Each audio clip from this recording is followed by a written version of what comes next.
My wife ignored my phone calls the entire day. At 10 o'clock that evening, she finally walked in the door and gave me a knowing smirk. Do you know what happened? I had a one-night stand, and I'd do it again. She walked through the door at 10 o'clock that night. Her sharp heels clicked loudly against the floor tiles, sounding careless and dismissive. She didn't look at me. Her eyes seemed to look right through me, as if I were already transparent. Then she paused and let a slow, cruel smirk cross her face, her lips still marked by another man's taste, and she dropped her confession like fragments of shattered glass onto the dining table. I had a one-night stand, and I'd do it again. The sudden silence that followed was far heavier and more agonizing than the admission itself. I felt no urge to yell or scream. I didn't even bother to ask any questions. I simply kept chewing the last bite of my dinner and gave one single, slow nod. She interpreted my calm reaction as a sign of profound weakness or broken surrender. But in that small, quiet gesture, my intricate and calculated revenge was born. We had been husband and wife for 7 long years. 7 years marked by constant, shared routines, private plans whispered in the dark, and moments of quiet, genuine laughter in dimly lit rooms. I honestly believed that unwavering loyalty was the unspoken foundation of our partnership. I had stood by her and carried her through every crisis she faced. Periods of financial ruin, difficult family disputes, and her own crippling insecurities. I genuinely believed I was her anchor, the solid, immovable thing that kept her stable. It turned out I was simply the floor she routinely walked upon without a second thought. Of course, the warning signs had been impossible to ignore, but I had chosen to do so. The sudden and unexplained emotional distance, the increasingly frequent late nights, and the way her phone was always placed screen down, buzzing subtly in the shadows.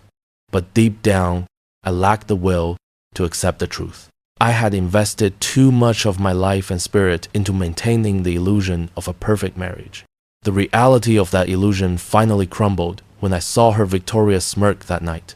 First came the searing, immediate pain, and then, with terrifying speed, came perfect clarity. I didn't need to confront her, because words are useless. You never win a war with just words. You win it with preparation. The following morning, when she languidly stretched in bed and demanded that I bring her coffee, I stood framed in the bedroom doorway, watching her carefully. She expected to see the same obedient husband, the one who always bent to accommodate her every mood and whim. She couldn't possibly see the detailed ledger of calculations and the cold, unfeeling strategy that was already taking solid form behind my eyes. I began my campaign discreetly. I immediately changed all crucial security codes and passwords, verified access to all bank accounts, and gathered every important legal document. I secured everything silently and without haste. While she was asleep, or distracted by her newfound freedom, I carefully scanned her phone when she was not guarded. I collected names, contact numbers, intimate photos, and every single detail of her infidelity went into a highly protected folder, encrypted and hidden deep within my system. 2 weeks of profound silence and calculated performance followed. I played the role flawlessly. I continued to cook our evening meals, occasionally kissed her cheek, and allowed her to comfortably believe that the storm had completely passed. But beneath the facade of normal marriage life, I was relentlessly moving pieces across a chessboard she couldn't even see existed. I secretly contacted a lawyer, quietly transferred all accessible assets, and permanently closed bank accounts that she incorrectly thought were joint but were only ever legitimately in my name.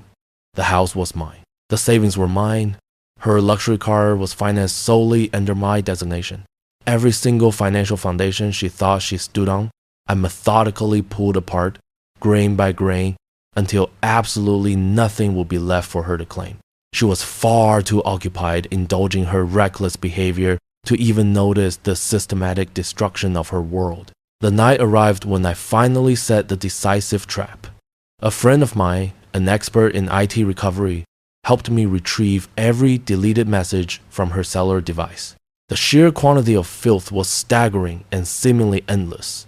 Different names, different nights, each event meticulously documented, time-stamped, and absolutely undeniable. I printed every single message out, not for her to see, but strictly for the court. Then I waited patiently. One Friday, she got dressed up, offered a careless lie about meeting a friend, and I permitted her to leave. Hours later, I followed her, quiet and perfectly calculated. I observed them together, laughing easily in a distant bar, her fingers casually tracing his arm exactly the way she used to trace mine. I captured clear photos and videos, proof she could never erase. When she eventually stumbled back to the residence well past midnight, smelling of cheap perfume mixed with whiskey, I was already sitting composedly at the dining table. A large stack of documents and printouts was spread before me, like a winning hand of cards held by a magician. She frowned immediately. "What is all this?" she asked. "Your legacy," I stated simply. Her eyes darted frantically over the printouts. The color drained from her face as she saw the evidence. She desperately reached for excuses and outright lies, but I didn't give her the chance to speak. "I know every name, every night, and every despicable word you sent. I have the power to ruin you completely with these documents."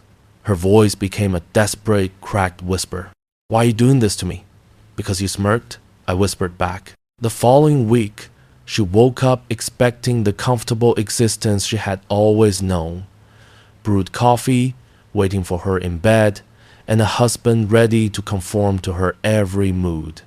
Instead, she woke up to complete silence and an empty set of drawers in the closet. Her car was gone, reclaimed, her personal credit cards were terminated, and all bank accounts were frozen. She was suddenly left with only the clothes on her back and the chilling, hollow echo of her own arrogance.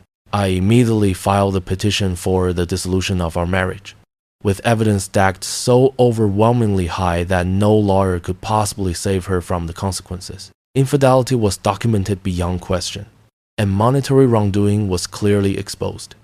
She wasn't just losing me as a partner, she was sacrificing everything. When she tried desperately to contest the proceedings, her own private communications were introduced and quickly became her inescapable news. Judges do not sympathize with serial betrayers. The house remained my possession. The accumulated funds remained my possession.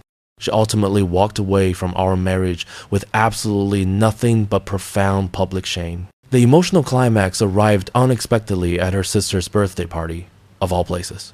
She showed up looking frantic and desperate, trying to paint herself as the innocent victim of a spiteful husband. Whispers quickly spread through the room, and eyes turned toward me.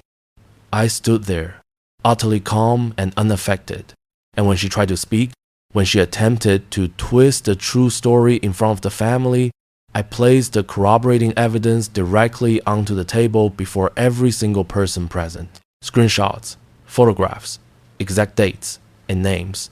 The room instantly fell into a heavy, gasping silence. Her sister broke down and cried. Her father simply turned and walked out the door.